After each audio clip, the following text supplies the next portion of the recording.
Salam, bugünkü dərsimiz sadə mexanizmlərdir. Sadə mexanizmlər bizim gündəlik həyatda istifadə etdiyimiz bəzi avadanlıqlardır. Misal üçün, kəlbətin, bağqayıcısı, əlabrası və s. bunlar sadə mexanizmlərdir. Sadə mexanizmlər qüvvədə qazanc əldə etmək üçün və yaxud da qüvvənin istiqamətini dəyişmək üçün istifadə olunan qurğulardır. Sadə mexanizmlərin iki növü var: link tipli, mail müstəvi tipli. Link tiplərə aiddir linkin özü, bloklar, dolama çarx və s. İndi biz öyrənəcəyik linki, bir də blokları. Bloklarda tərpənən və tərpənməz olmaqla iki növ ayrılır. Birinci başlayırıq linkdən. Link tərpənməz dayaq ətrafında fırlana bilən bərk cisimdir. Dayağımız da burada göstərdiyimizdir. Linkin üç növü var. Birinci növ, ikinci növ, üçüncü növ. Birinci növlükdə belə yadda saxlamaq olar ki, dayaq ortada durur. İkinci növlükdə yük ortadan asılır. Üçüncü növlükdə isə qüvvə ortadan tətbiq olunur. Üçüncü növlük hər zaman qüvvədə 2 verir. Qüvvədə qazanc vermir. Çünki qüvvənin qolu asılan yükün qolundan kiçikdir. Qüvvənin qolu kiçiksə, qüvvənin özü böyük olmalıdır. Yəni bizə bu cismin ağırlıq qüvvəsindən böyük bir qüvvə lazımdır ki, o cismi sükunətdə saxlaya bilək ya da bərabər sürətlə hərəkət etdirə bilək. Deməli, qüvvədə qazanc yox, əksinə 2 verir. Birinci və ikinci növlü linklər isə qüvvədə qazanc verir. Qüvvədə qazancın ifadəsini öyrənmişdik. Burada təkrar qeyd eləmişik. Böyük qolun kiçik qola və yaxud da böyük qüvvənin kiçik qüvvəyə nisbətidir. Blok. Blok çəmbər üzərində nov olan və tərpənməz oxa nəzərən fırlana bilən bərk cisimdir. Çəmbər üzərində nov olan. Çəmbər dediyimiz şey, yəni bunun kənarlarıdır. Kənarlarında nov olan.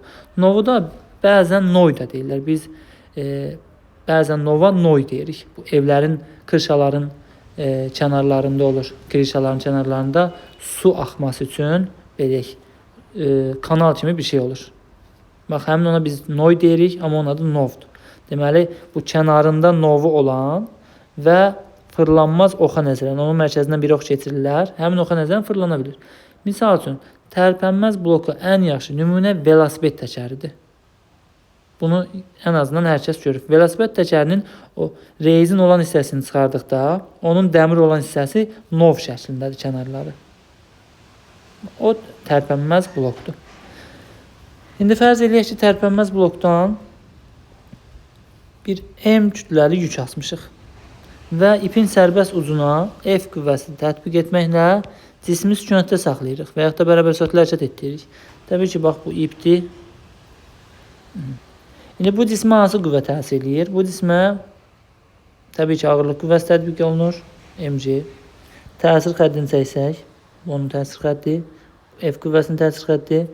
Dedik ki, tərpənməz oxa nəzərən fırlanan bərk cisim və tərpənməz blokda fırlanma nöqtəsi mərkəzdə olur.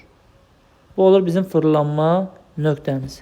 İndi mg-nin qolunu çəksək, qolu biz öyrənmişdik. Fırlanma nöqtəsindən və yaxud da fırlanma mərkəzindən qüvvənin təsir xəttinə endirilmiş perpendikulyar. Həmin perpendikulyar budur. Buradan görürük ki, həmin perpendikulyar bu blokun radiusudur. F qüvvəsinin təsir xəttini çəksək, fırlanma mərkəzindən qüvvənin təsir xəttinə endirilmiş perpendikulyar. Buradan görürük ki, həmin qolda blokun radiusudur. İndi fərz edək ki, bu sistem tarazlıqdadır. Onda momentlər qaydasına görə F qüvvəsi bu bloku saat əqrəb istiqamətinə fırlayır. Bu yükün ağırlıq qüvvəsi saat əqrəbin əksinə fırlayır. Deməli, F qüvvəsinin momenti mg qüvvəsinin momentinə bərabər olmalıdır. Deməli, F qüvvəsinin momenti F vurulsun qolu R bərabər olmalıdır. mg qüvvəsinin momenti mg vurulsun qolu R. Buradan da R ixtisar gedəndə F bərabərdir mg ifadəsini almış oluruq. Deməli, tərpənməz blokda cismi sükunətdə saxlamaq üçün bizə elə onun ağırlığı qədər qüvvə lazımdır. Yəni, qüvvədə qazanc vermədi. Deməli, tərpənməz blok qüvvədə qazanc vermir. Əvəzində isə qüvvənin istiqamətini dəyişir.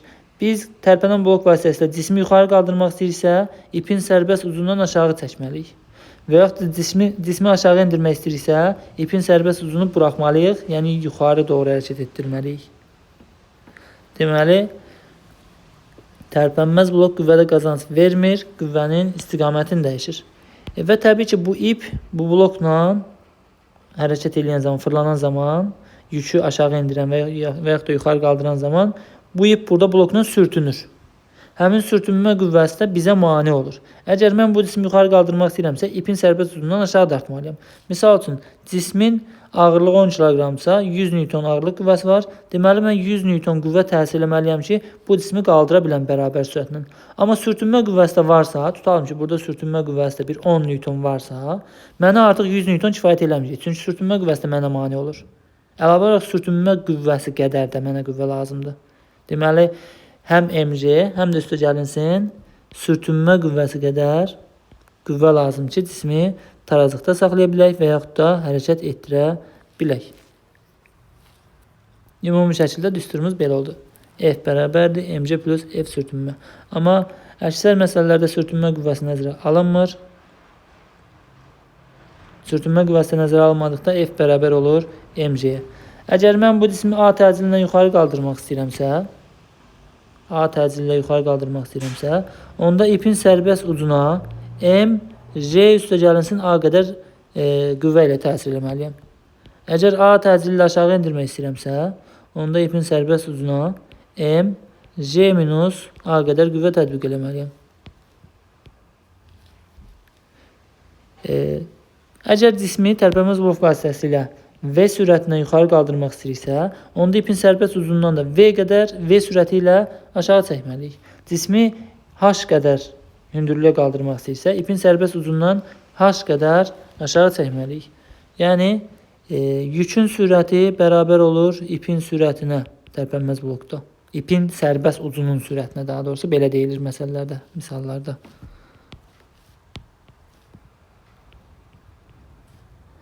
Yükün getdiyi yol, burada gedilən yolu H-la işarə ediləcək, çünki müəyyən hündürlüyə qalxır, düşür. Yükün getdiyi yol elə ipin sərbəst uzunun getdiyi yola bərabər olur. Yükün təcili elə ipin təcilinə bərabər olur. Yükün getdiyi yol tapmaq istəyək, tutalım ki, bu cismi bərabər sürətlə yuxarı qaldırmaq istəyirəm. Bərabər sürətlə hərəkətdə yolun düsturu L bərabərdir VT idi. Burada L ilə yox, H-la işarələdik. Onda olacaq H bərabərdir VT. İndi mən yükün getdiyi yolu tapmaq istəyirəmsə, təbii ki, yükün sürətini zamana vurmalıyam. Əgər ipin getdiyi yolu tapmaq istəyirəmsə, təbii ki, ipin getdiyi yolu zamana vurmalıyam. Burada dəyişiklik də eləmək olar. Bunu düzəldək, V3 vurulsun. Burada V yükü V iplə əvəzləmək olar. Çünki buradan gördük ki, V ip elə V3-ə bərabərdir. Onda mən bu düsturu H ip bərabərdir V3 vuraq T kimdə yaza bilərəm. Və yaxud da bu düsturu H3 bərabərdir V ip vuraq T kimdə yaza bilərəm.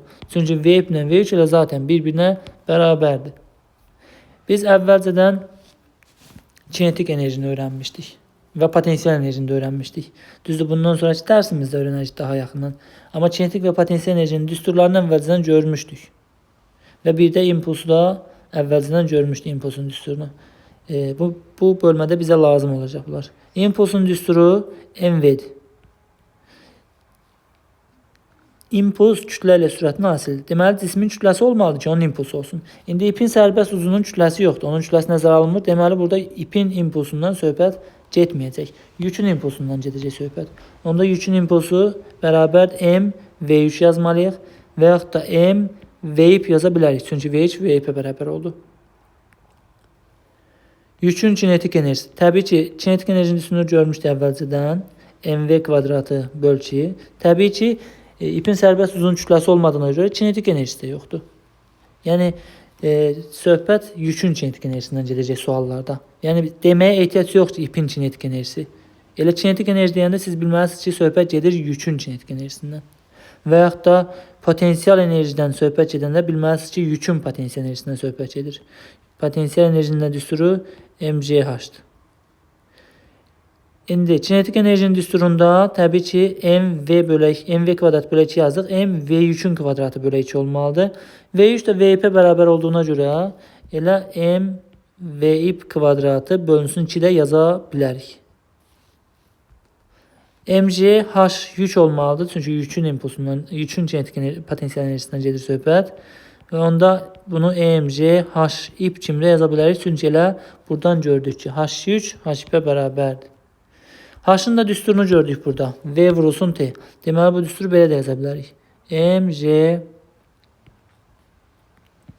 H-ın yerinə VT yaza bilərik. Yəni V yük vuraq T və yaxud da elə EMJ V vuraq T də yaza bilərik.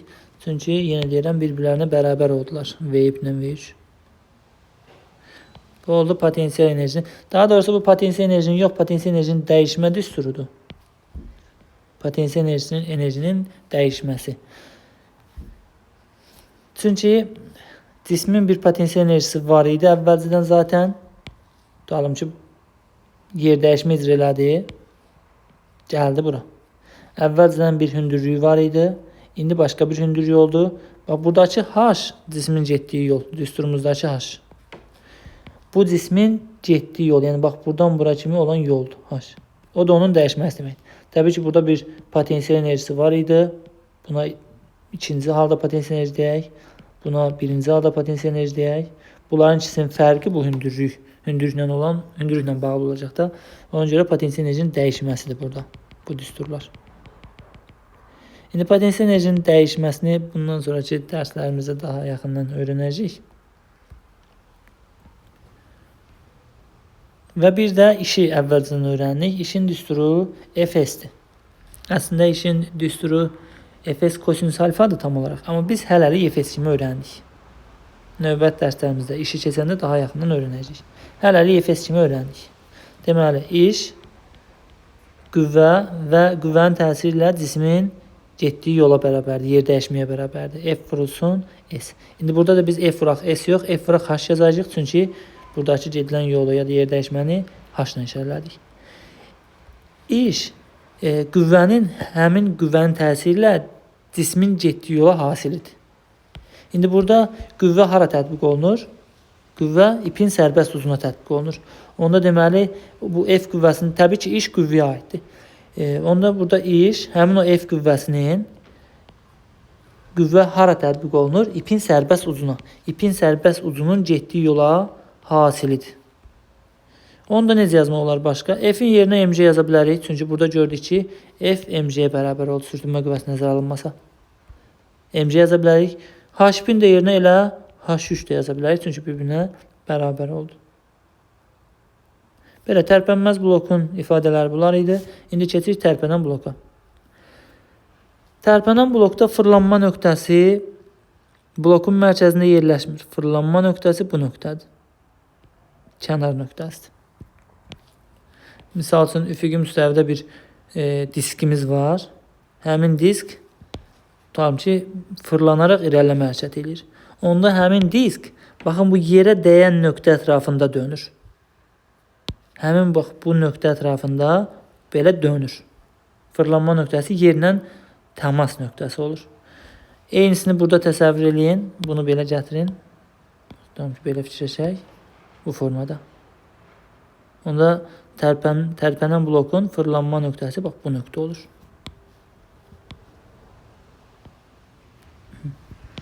İndi bu cismə tətbiq olunan qüvvə ağırlıq qüvvəsi mc, cismin ipin sərbəst uzuna tətbiq olunan qüvvə F. Bunların təsir xəttini çəkək. mc-nin təsir xətti budur. F-in təsir xətti fərqlənsin deyə başqa bir rənglə götürək. Bu da F qüvvəsinin təsir xətti. İndi fırlanma nöqtəsindən mc-yə çəkilən perpendikulyar budur. Bu blokun radiusudur. F qüvvəsinin təsir xəttinə çəkilən, artıq buradan görür ki, biraz aralıda çəkdim, üst-üstə düşməsin deyə. F qüvvəsinin qolu isə bu blokun diametridir, yəni 2R-dir. İndi momentlər qaydasına görə bu F qüvvəsi bu bloku saat əqrəbinin əksinə fırlamağa çalışır. mc isə saat əqrəbi istiqamətində fırlamağa çalışır.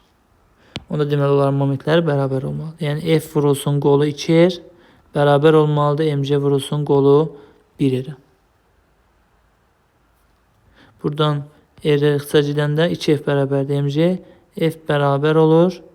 mc bölünsün 2-yə.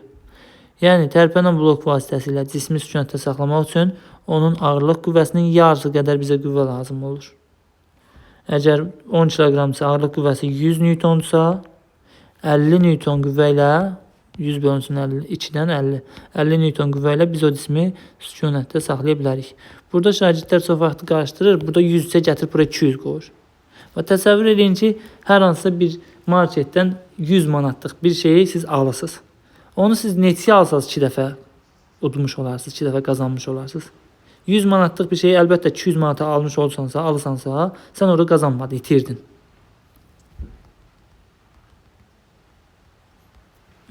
Əgər bu blokun kütləsi nəzərə alınsa, təbii ki, bax bu F qüvvəsini yuxarı qaldıranda bu blok, bax bu blok, burada bax bu formada fırlana irəli yuxarı gedir, fırlana. Deməli bu blokun özünü də qaldırır bu F qüvvəsi. Həm yükü qaldırır, həm də blokun özünü də qaldırır. Ona görə o blokun kütləsi nə qədər az olsa, bir o qədər yaxşıdır. Əgər blokun kütləsi nəzərə alınmırsa, düsturumuz belədir. Blokun kütləsi nəzərə alınırsa, tutalım ki, yükümüz 10 kiloqramdır. 10 kiloqram. Blokun özü də 1 kiloqramdır. Onda biz bu ikisi birlikdə nə qədər qüvvəni qaldırmış olduq? Nə qədər ağırlıq qüvvəsini saxlamış olduq? 10 Newton, bu 100 Newton. 110 Newton qüvvə olur, ağırlıq qüvvəsi. Onda gətirib VMC-nin yerinə artıq 110 yazmalıyıq. 110-un yarısı 55 Newton bizə qüvvə lazım olur. Bu cisimləri sükunətdə saxlamaq üçün və yaxud da düz xətli bərabər sürətlə hərəkət etdirmək üçün. Deməli, blokun kütləsi nəzərə alınsa, bu MG-nin üzərinə blokun kütləsini də gəlmək lazımdır. Onda bunu tam şəkildə belə yazırıq. MG də eyni zamanda cismin çəkisi deyilmi? Elə yazıq belə P cisim plus blokun çəkisini nəzərə almalıyıq. P blok bölünsün 2. Əgər burada sürtünmə qüvvəsində nəzərə alsaq, bir də əlavə olaraq sürtünmə qüvvəsində üstünə gəlməliyik. Təbii ki, qazancdan əlavə sürtünmə qüvvəsində qazanc olmur. İndi fərz eləyək ki, blokun çəkisini nəzərə alınmır, sürtünmə qüvvəsi nəzərə alınmır. Onda düsturumuz nətər oldu? Sadəcə cismin çəkisini bölməliyik yarıya. Buradan görürük ki, tərpənən blok qüvvədə 2 dəfə qazanc verdi. Bunu yadda saxlamaq lazımdır. Tərpənən blok qüvvədə 2 dəfə qazanc verdi. Onda buradan yazaq qüvvədə qazancı bərabərdir 2-yə. Amma təəssüf ki, qüvvədə 2 dəfə qazanc versə də, yolda 2 dəfə itirir. Yolda 2 dəfə itirir. Bu nə deməkdir? Bu cismi V sürətindən yuxarı qaldırmaq istəyiriksə, biz məcburən ipin sərbəst ucundan 2V sürəti ilə çəkməliyik yuxarı. Bu cismi H qədər yuxarı qaldırmaq istəyiriksə, cismin ucundan 2H qədər yuxarı qaldırmalıyıq ki, bu cisim H qədər yuxarı qalxsın. Deməli, yolda da 2 dəfə 2-miz var. Və buradan mexanikanın qızıl qaydası gəlir. Heç bir sadə mexanizm işdə qazanc vermir. Qüvvədə neçə dəfə qazanırsa, yolda da həmin dəfə itirir bütün sadə mexanizmlər. Heç bir sadə mexanizm işdə qazanc vermir. Qüvvədə neçə dəfə qazanırsa, yolda da həmin dəfə itirir. İndi burada qüvvədə 2 dəfə qazanc verdi, ona görə 2 dəfə itiririk. Cismi H qədər qaldırmaq üçün onda 2H qədər yuxarı qaldırmalıyıq ki, 2 qat olaraq yol getməlidir ki, H qədər yol gedə bilsin. Əgər bu sistem qüvvədə misal üçün 5 dəfə qazanc versəydi, onda biz cismi H qədər yuxarı qaldırmaq üçün ipin sərbəst uzundan 5H qədər çəkməliydik ki, o cisim H qədər yuxarı qalxsın. Qüvvədə neçə dəfə qazandıqsa, yolda da həmin dəfə itiririk. İndi burada dedik ki, cismi V sürətindən yuxarı qaldırmaq istəyirsə, ipin sərbəst uzundan 2V sürəti ilə çəkməliyik. Onda bax, bu yükün sürətidir V. Bu da ipin sərbəst uzun sürətidir 2V. Deməli, ipin sürəti yükün sürətindən 2 dəfə böyük olur. Ya da yükün sürəti ipin sürətindən 2 dəfə kiçik olur. Deməli, yükün sürəti ipin sürətindən 2 dəfə kiçik olur. Və bir də burada yaddan çıxmamış deyək. Bu cismi tərpənən blok vasitəsilə A tərzilə yuxarı qaldırmaq istəyirsə, onda ipin sərbəst uzuna mg plus A bölək 2 qədər qüvvə tətbiq eləmək lazımdır. A tərzilə aşağı indirmək istəyirsə, onda ipin sərbəst uzuna mg minus A bölünsün 2 qədər, 2 dəfə qüvvə tətbiq eləməliyik. İpin sərbəst uzun sürəti dedik yükün sürətindən 2 dəfə böyükdür.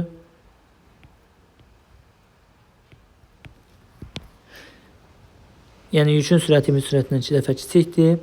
Sonra yükün getdiyi yol ipin getdiyi yoldan 2 dəfə az olacaq. Rakibdən 2 dəfə az olacaq. Yükün təcili ipin təcilindən 2 dəfə kiçik olacaq. Yükün getdiyi yol tapmaq istəyirsə, H3 bərabərdir V yük vuraq T yazmışdıq. İndi V3'ün də yerinə V bölə 2 yaza bilərik. Onda ifadəmiz olacaq V bölə 2 vuraq T. Bu ikilər testlərdə çalışdırır, diqqətli olmaq lazımdır. Yükün sürəti az olur. Yükün sürəti ipin sürətindən az olur. İpin sürətini tutaq ki, ipin sərbəst uzun sürətini 0.8 verirsə, heç nəsə yazmağa ehtiyac yoxdur, həll etməyə ehtiyac yoxdur. Birbaşa yükün sürətini 0.4 götür. Tez onun yarısı. İpin sərbəst uzun getdiyi yol 2 metr verirsə, yükün getdiyi yolu 1 metr, onun yarısı qədər. Amma qüvvədə tərsinə, bu cismin qüvvəsi 100 newtonsa, buradakı qüvvə 50 newton olmalıdır. Qüvvədə 2 dəfə qazanc, yolda 2 dəfə itki. İpin getdiyi yol tapmaq istəyiriksə, H ip bərabərdir. Düsturumuz V ip vuraq T'dir də, təbii ki, ipin sürətini vurmalıyıq zamanı. İndi burada V ipin yerinə gətirib 2V3 yaza bilərik. V ip V3-dən 2 dəfə böyükdür. Onda olacaq 2V3 vurulsun T. Bundan istifadə etmək olar. Yükün impulsunu tapmaq üçün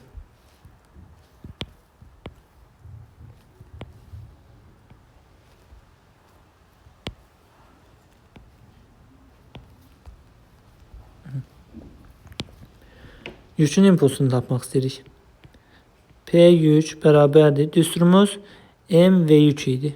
V3 də V ipdən 2 dəfə az olduğuna görə M V ip bölünsün 2 yaza bilərik. Sonra burada öyrəndik impulsundan sonra kinetik enerjini. Kinetik enerjinin düsturu M V3 kvadratı bölünsün 2. Təbii ki, yükün kinetik enerjisindən söhbət gedir. O da bərabərdir. V3-ün yerinə V ip yazsaq olur. M V ip kvadratı bölək 2-nin də kvadratı 4'dür. Aşağıda da məxrəcdə 1 2'miz var. 4 dəfə 2 8 eləyir. Yükün potensial enerjisinin dəyişməsi. Delta Y potensial. Düsturumuz mg h yük idi.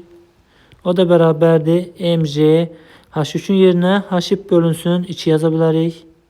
Və yaxud da h yükü atsaq mg h yükün yerinə V3 vuraq T yaza bilərik. Və yaxud da V3-ün də yerinə V ip bölə 2 yazsaq son ifadəmiz olacaq belə.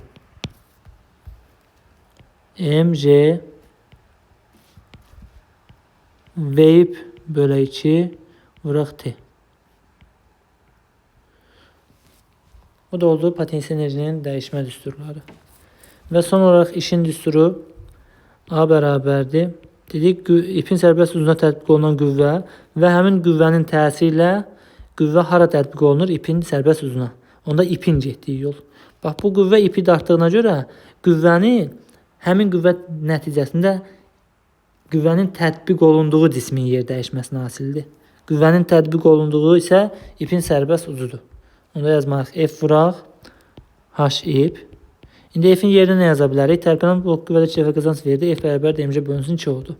Onda olur F'in yerinə yazaq mg bölə 2. H ip də elə 2H3 deyildimi? 2 dəfə böyükdə H3-dən. İkilər də ixtisar cədvəlindən qalır burada. Elə mg H3 qalır. mg H3. Yəni əvvəlcə də mg H3 idi. Burada. Burada da mg H3 oldu. Əlbəttə ki, eyni olmalıdır. Çünki dedik axı heç bir sadə mexanizm işdə qazanc vermir. Burada iş nə qədərsə, burada da iş həmin qədər olmalıdır. Bunu daha yaxşı başa düşməyiniz üçün bir dənə belə bir nümunə deyim. Əgər bir cismi tutalım ki, indi birazdan mal müstəvi keçəcəyik. Bu mal müstəvidir. Tutalım ki, burada bir dənə cisimimiz var. Yerdə.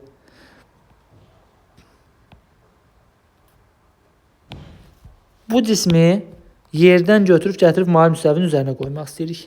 Misal H hündürlüyünə qaldırmaq istəyirik. O cismi birbaşa buradan gətirib bura qoysaq və yaxud da mal müstəvinin üzərinə qoyub oradan dığırlayaraq, yəni fırlayaraq yuxarı qaldırsaq və yaxud da hər hansısa bir tərpənən blok vasitəsilə, tərpənməz blok vasitəsilə və yaxud da bir 5 dənə işçi çağırsaq, o işçilər gətirib o cismi ora qoysa və yaxud da bir kran çağırsa, kran qaldırıb o cismi ora qoysa, bütün hallarda görülən iş eynidir. Buradan yadda saxlayın. Belə, tərpənən blokda ifadələrimizi gördük. İndi keçirik növbəti sadə mexanizmlərə. Mal müstəvi. Mal müstəvi vasitəsilə cisimləri daha az qüvvə tətbiq etməklə müəyyən hündürlüyə qaldırmaq olur. Nə qədər qüvvə tətbiq etməklə?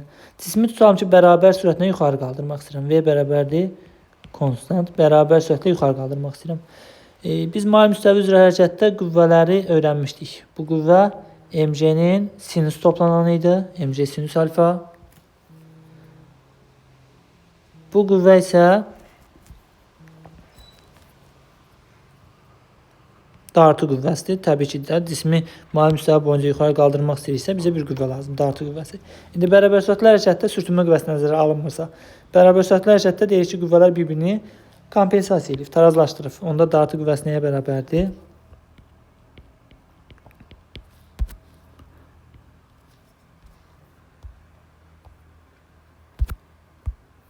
Dartı qüvvəsi sürtünmə mg sinus alfaya bərabərdir.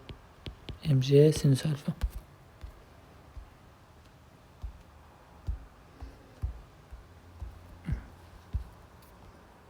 Deməli, bu cismi yuxarı qaldırmaq üçün bərabər sürətlə bizə nə qədər qüvvə lazımdır? Mg sinus alfa qədər qüvvə lazımdır. Bəs o mg sinus alfa bu cismin ağırlığından neçə dəfə azdır? Onu bilmək istəyirik. Tutalım ki, bu cismin ağırlıq qüvvəsi 100 Newtondur. Mg sinus alfanı da tapdım, tutalım ki 50 Newton çıxdı. 100 Newtonluq bir cismi qaldırmaq üçün mənə nə qədər qüvvə lazım oldu? 50 Newton. Deməli 2 dəfə qazanc verdim. Və yaxud mg sinus alfanı hesabladım, 25 çıxdı misal üçün. 100 Newton idi, mg sinus alfası 25-dir. Deməli mənə 25 Newton qüvvə lazım ki, bu 100 Newton qüvvəni, 100 Newton ağırlığı olan cismi qaldıra bilim. Deməli 100 Newton idi, 25 Newton lazım oldu. Nə qədər qüvvədə qazanc əldə elədim? 4 dəfə qazanc əldə elədim. İndi o qüvvədə qazanc tapmaq üçün necə tapa bilərik? Tapmaq üçün nə yaza bilərik? Həmin o cismin ağırlıq qüvvəsi bizə o cismi qaldırmaq üçün, dartmaq üçün nə qədər qüvvə lazımdır? Ondan neçə dəfə böyük olduğunu bilsək, bu elə qüvvədə qazancdır. Bu cismin ağırlıq qüvvəsinin dartı qüvvəsinə nisbəti. Ağırlıq qüvvəsinin dartı qüvvəsinə nisbəti elə qüvvədə qazancımız olur. Ağırlıq qüvvəsi mg'dir. Dartı qüvvəsi də mg sinus alfa ilə tarazlaşdığına görə mg sinus alfa yaza bilirik. Və buradan da mg'lər ixtisar gedəndə 1 bölünsün sinus alfa qalır.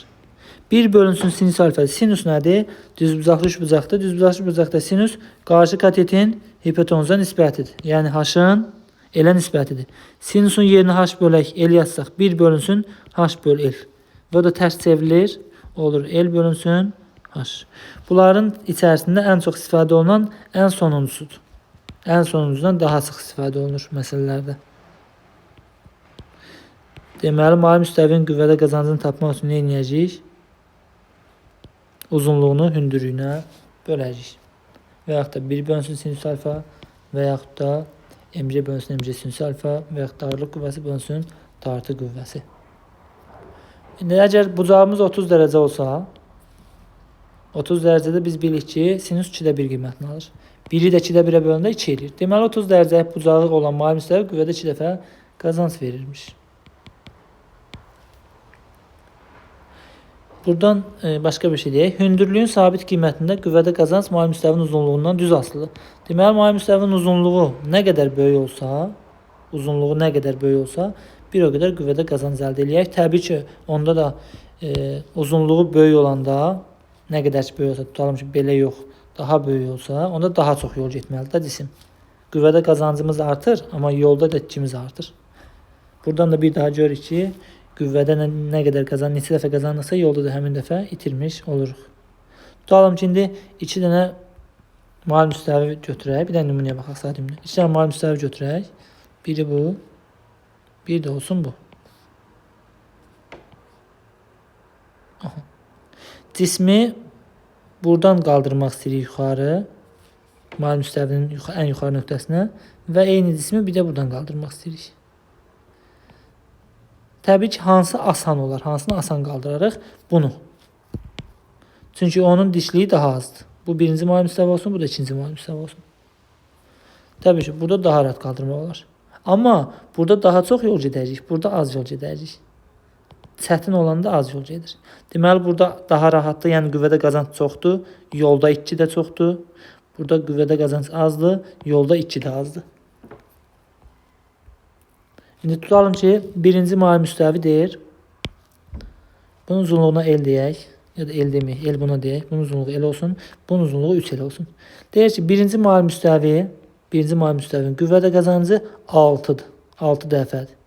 Birinci mail müstəvi qüvvədə 6 dəfə qazanc verir. Sual, ikinci mail müstəvi qüvvədə neçə dəfə qazanc verir? Bu iki mail müstəvinin ikisində hündürlüyü eynidir. Bax, bu ikisində hündürlüyüdür. Hündürlükləri eynidirsə, qüvvədə qazancın düsturu oldu, L bölünsün H. Hündürlükləri eynidirsə, qüvvədə qazanc uzunluqla düz mütənasib asılıdır. 3 L'in qüvvədə qazancı 6 dəfədirsə, 1 L'in qüvvədə qazancı olacaq 2 dəfə.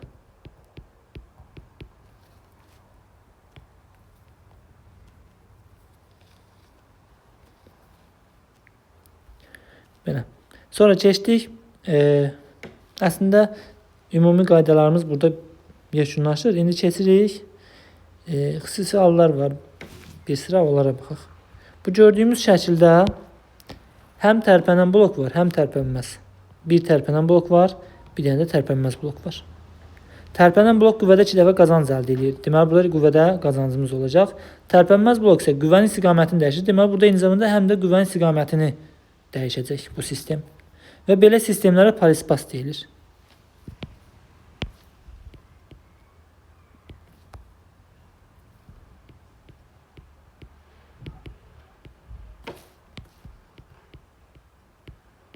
Polispas qüvvədə qazanc əldə etmək üçün və qüvvənin istiqamətini dəyişmək üçün, həm qüvvədə qazanc əldə etmək üçün, həm də qüvvənin istiqamətini dəyişmək üçün istifadə olunan qurğudur.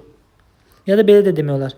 Bir neçə tərpənən və yaxud da tərpənməz blokdan ibarət sistemə polispas deyilir.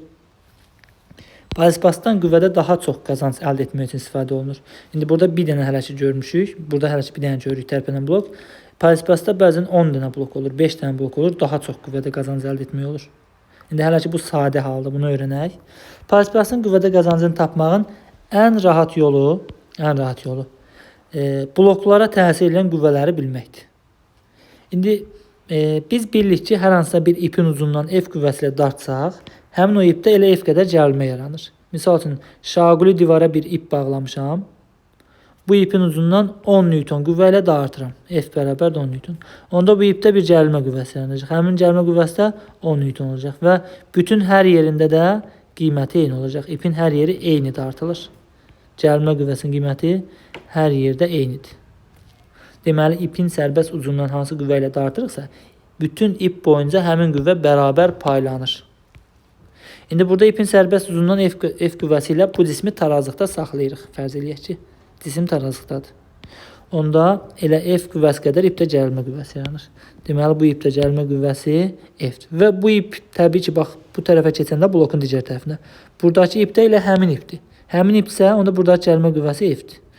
Sonra davam eləyib ipin üzərindən blokun digər tərəfinə keçirik. Buradakı ip də həmin ipdir. Yəni, oradakı qüvvədə elə F qüvvəsidir. F gərilmə. İndi T deyirdik, burada F dedim, çünki bu F-dir. Daha sonra getdik, artıq ip bitdi. Deməli, bu ipin üzərində hər yerdə gərilmə qüvvəsinin qiyməti F qədərdir. İndi baxıram ki, mənim bu cisimi burada tarazda saxlayan nədir? Bu blokdur. Bəs bu bloku saxlayan nədir? 1F buradan, 1F buradan. 2F bu bloku saxlayır. O blok da tarazlıqdadırsa, deməli, 2F də bunu aşağıdan çəkməlidir ki, sistem tarazlıqda qalsın, blok tarazlıqda qalsın. Yuxarıdan 2F çəkirsə, aşağıdan deməli 2F çəkilmiş. İndi bu cismi çəkən, saxlayan qüvvə buradan görürəm ki, 2F'dir. Aşağı dartan da MC'dir. Onda 2F tarazlaşıb MC ilə. F də bərabərdir, MC bölünsün 2. Deməli, bu sistem qüvvədə 2 dəfə qazanc verdi. Və eyni zamanda cismi yuxarı qaldırmaq üçün ipin sərbəst ucundan aşağı çəkməliyik. Həm də qüvvənin istiqamətini dəyişdi.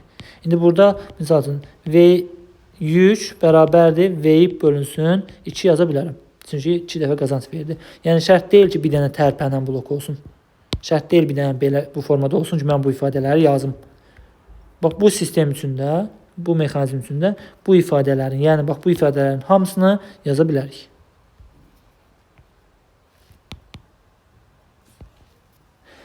Daha çətin mürəkkəb pasipasslarımız var. İndi burada onlara baxaq hamısına bir-bir.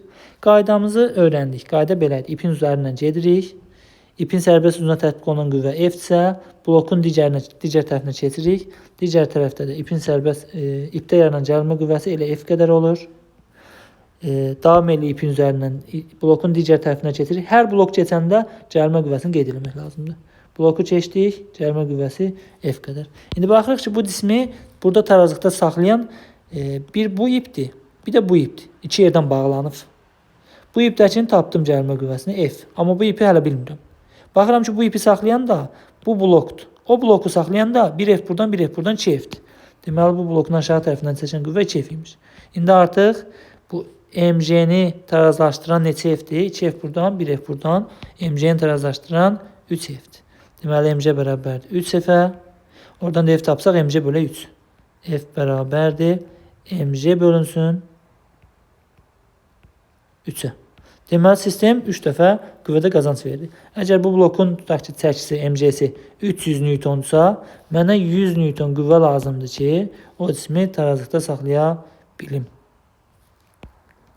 Qüvvədə 3 dəfə qazanc verdisə, yolda da 3 dəfə 2 olacaq. Onda V3 bərabər olacaq, V bölünsün 3-ə.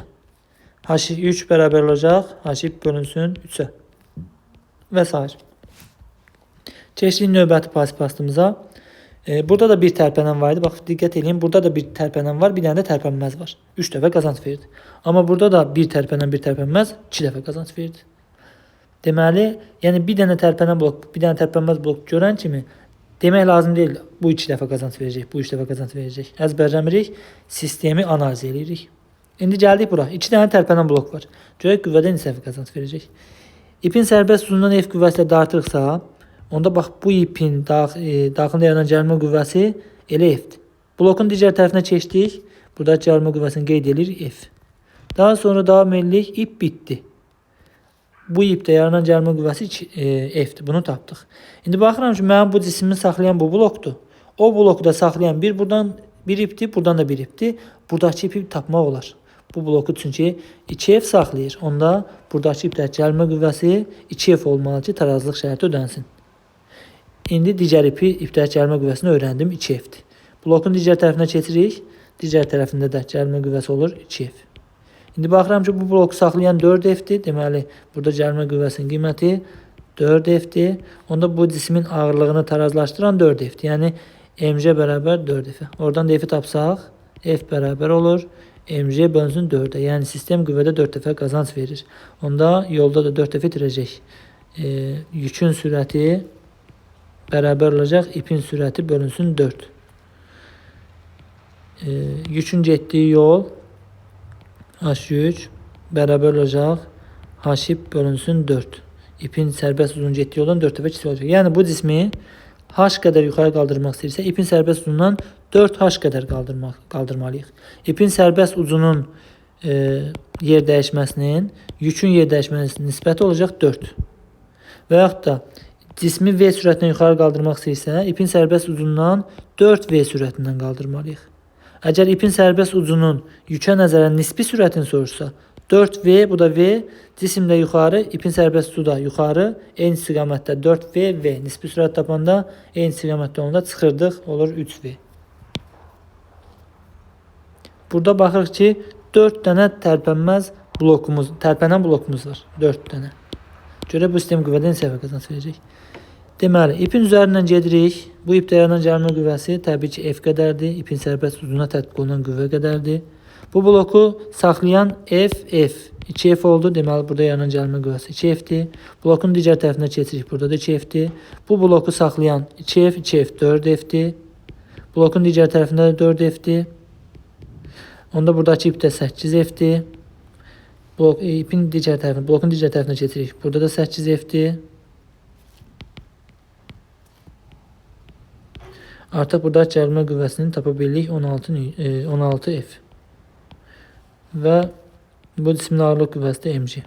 Deməli, mg tarazlaşıb 16F-lə. Oradan da F-i tapsaq, F bərabər olur. Mg bölünsün 16. Buradan görürük ki, bu tərpənməz blok, daha doğrusu parispas, qüvvədə 16 dəfə qazanc verdi. Yəni, cismin ağırlığı tutalım ki, 16 kiloqramsa, yəni 160 Newtonsa, mənə cəmisi 10 Newton qüvvə bəs eləyər ki, o cismi sükunətdə saxlaya bilim. Amma mən cismi 1 metr yuxarı qaldırmaq istəyirəmsə, bircə metr yuxarı qaldırmaq istəyirəmsə, ipin sərbəst uzundan 16 metr çəkməliyəm ki, o cisim 1 metr yuxarı qalxsın. Onda burada yükün sürəti bərabər olacaq ipin sürətindən 16 və kiçik, yəni V bölünsün 16. H3 bərabər olacaq H bölü 16. İpin sərbəst ucunun sürətinin yükę nəzərən nisbi sürəti olacaq 15V. 16V, əgər cismi V ilə qaldırıqsa, onda ipin sərbəst ucundan 16V ilə çəkməliyik. Onda nisbi sürətdə olur 15V. Sonra keçdik, belə bir payız bastımız var burada. Baxırıq buna. İpin üzəri ilə gedirik. Blokun digər tərəfinə keçdik. Gəlmə qüvvəmiz F qədərdir. Daha sonra davam edirik. Blokun digər tərəfinə keçdik. Gəlmə qüvvəsi F qədərdir. Davam edirik. Blokun digər tərəfinə keçdik. Gəlmə qüvvəsi F qədər. Təbii ki, ip bitənə qədər bunu davam elətdiririk. Blokun digər tərəfinə keçirik. Yenə gəlmə qüvvəsi F qədərdir. Davam edirik. İp bitdi. İndi mənim buradakı yükümü baxıram ki, saxlayan bu blokdur. O bloku da saxlayan bir bu ipdir, bir bu ipdir, bir də bu ipdir. 3 dənə ip saxlayır. Sağ və soldakı ipləri artıq bilirəm nə qədər gəlmə qüvvəsi. Amma bu ipi bilmirəm, ortadakı ip bilmirəm. Baxıram ki, o ip də bu blokdan asılıb. O bloku da saxlayan 2 F'dir. Bu bloku burada saxlayan bu F'dir, bir də bu F'dir. 2 dənə F'dir. Onda deməli buradakı gəlmə qüvvəsi 2 F'dir. Artıq bu blokumu neçə F saxlayır onu bilirəm. 2F ortadan, F də kənarlardan. Deməli bu bloku 4F saxlayır, aşağıdan da 4F təsir eləməlidir.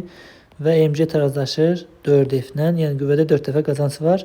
F bərabərdir MC bölünsün 4-ə. Keçdik digərinə. İpin üzəri ilə gedirik, digər tərəfə keçdik. F deyirik. Davam edirik ipin üzərindən. Blokun digər tərəfinə keçdik. Gəlmə qüvvəsinə yenə F deyirik. Blokun digər tərəfinə keçdik. Yenə gəlmə qüvvəsinə F deyirik. Artıq bizim buradakı blokumuzu saxlayan 3 dənə F'dir. 3 dənə ip var. Hər ipdə də gəlmə qüvvəsi F qədərdir. Deməli 3F saxlayır. Buradakı gəlmə qüvvəmiz olur 3F. Və cismin ağırlıq qüvvəsi 3F ilə tarazlaşır. F bərabər olur MC bölünsün 3-ə. Buradan görürük ki, bu payız bastımız qüvvədə 3 dəfə qazanc verdi. Keçdik sonuncuya. İpdə yaranan gəlmə qüvvəsinə bir TDF buradakı qüvvəyə. İpin üzəri ilə davam edirik. Blokun digər tərəfinə keçirik. Burada da gəlmə qüvvəsi bir T'dir. Blokun digər tərəfinə gəlmə qüvvəsi bir T'dir. Davam elədi, ip bitdi. Bu bloku saxlayan 2 T'dir. Onda buradakı gəlmə qüvvəsi 2 T'dir. Blokun digər tərəfinə keçirik. Burada da 2 T'dir. Bu bloku saxlayan 4 T'dir. Deməli buradakı qüvvəmiz 4 T'dir. İndi bizim yükümüzü saxlayan, buradakı yükü saxlayan 2 dənə ip var. Bir bu ipdir, bir bu ipdir. Burada T'dir, burada 4T'dir. Deməli, cismin ağırlıq qüvvəsi 4T, oradan da T. 5T ilə tarazlaşıb. 5T bərabərdir MC-yə. T də bərabərdir MC bölünsün 5-ə. Deməli, sistem qüvvədə 5 dəfə qazanc verir. Buradakı T gəlmə qüvvəsi bunun ağırlıq qüvvəsindən 5 dəfə kiçik oldu. Və bir də ola bilər ki, bizə 2 dənə fərqli sadə mexanizm verər, qüvvədə qazanc soruşur. Misal üçün, mail müstəvi ilə blok, linç ilə blok bir arada qarışıq. Tez bir-iki dənə də onun nümunəsinə baxaq. Tutalım ki, bir dənə belə bir lincimiz var.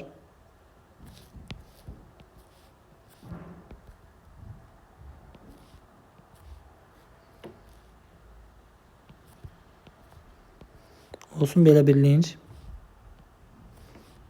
Buradan da qoyaq binə fırlanma nöqtəsi. Buradan da bir yük asılıb. M-çüləri yük asılıb. Və buradan da bizə bir blok verib. Tərpənən blok. Buradan da F qüvvəsi ilə bu cismi tarazlıqda saxlayır. Sistem qüvvədə neçə dəfə qazanc verir? Və yaxud da linç neçə dəfə qazanc verir? Blok neçə dəfə qazanc verir? Ayrı-ayrı da soruşa bilər. Bloku bildik. Blok qüvvədə 2 dəfə qazanc verir. Bu blok qüvvədə 2 dəfə qazanc verir. Lincin qüvvədə qazancını böyük qolun kiçik qola nisbəti ilə tapırdıq. İndi bax bu blokun asıldığı yerdən sayırıq. 1, 2, 3, 4, 5, 6, 7, 8. Böyük qol 8-dir. Kiçik qol sayanda isə bax bu cisim hardan asılıb oradan da qədər sayırıq. 1, 2. Kiçik qolda 2-dir. Lincin qüvvədə qazancı da böyük qolun kiçik qola nisbətidir. 8-in 2-yə nisbəti 4. Deməli lincin qüvvədə qazancı 4 oldu. Bəs sistem neçə dəfə qazanc verər? 4 bu, 2 bu, 6 yox. Qüvvədə qazanclar toplanır, vurulur, toplanmır. Ümumi sistemin qüvvədə qazancı 4 vuraq 2-dən 8 dəfə olur. Ya da bunu belə də tapmaq olar. İpin üzəri ilə gedirik, blokun digər tərəfinə keçdik. Gəlmə qüvvəsi burada da F qədərdir. Onda bax, buradakı qüvvə 2F qədərdir. Blokun aşağısındakı. İndi baxıram ki, 2F bu sistemi, bu linci, bu 2F qüvvəsi hansı istiqamətdə fırlamağa çalışır? Sadə əqrəbin əksinə. Bu MC isə bunun MC'si isə sadə əqrəb istiqamətində. Deməli, onlar momentləri bərabər olmaq ki, sistem tərəzində qalsın. 2F'in də qolu 8-dir. Bax, bu 2F'in qolu 8-dir. Onda yazmalıyıq momentlər qaydasına görə. 2F vurulsun, qolu 8. Bərabərdir, MC vurulsun, MC'nin qolu 2-dir. MC vurulsun 2. Buradan da 2'lər ixtisar getdi. F'i tapanda MC bölünsün 8 alırıq. Buradan görürük ki, tətbiq olunan qüvvə MC'dən 8 dəfə kiçik. Yəni 8 dəfə az qüvvə lazım ki, bu sistemi tərəzində saxlaya bilək. Qüvvədə qazancı buradan da tapa bilərik. Momentlər qaydasına görə elə birbaşa ayrı-ayrı tapıb bir-birinə vura da bilərik. Bir dənə də mail müstəvi və bloka aid deyək.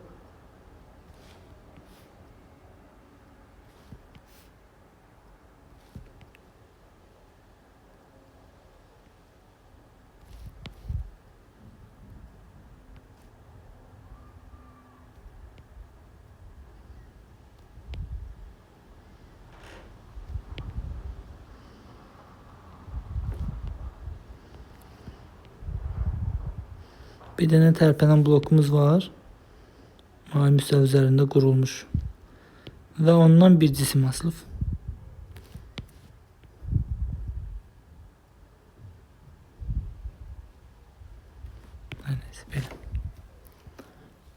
Mavi müstəvi meyl bucaqda alfa D 30 dərəcədir. Sual: sistem qüvvədən neçə dəfə qazanc verir? Bu sistemin qüvvədə qazancını tapmaq üçün mail müstəvini ayrı, bloku ayrı tapıb bir-birinə vura bilərik. Tərpənən blokda qüvvədə 2 dəfə qazanc verir. 30 dərəcəlik meyl bucağına malik olan mail müstəvidə öyrəndik ki, 2 dəfə qazanc verir. Yəni onun qazancını da 1 bölünsün sinus alfa ilə tapmaq olar. 30 dərəcəlik sinus 2-də 1, 1 bölünsün 2-də 1 eləyir 2. Deməli, mail müstəvinin də qüvvədə qazancı 2 oldu.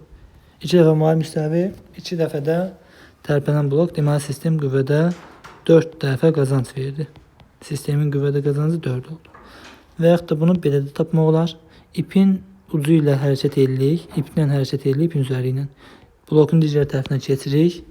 Gəlmə qüvvəsinə F deyirik.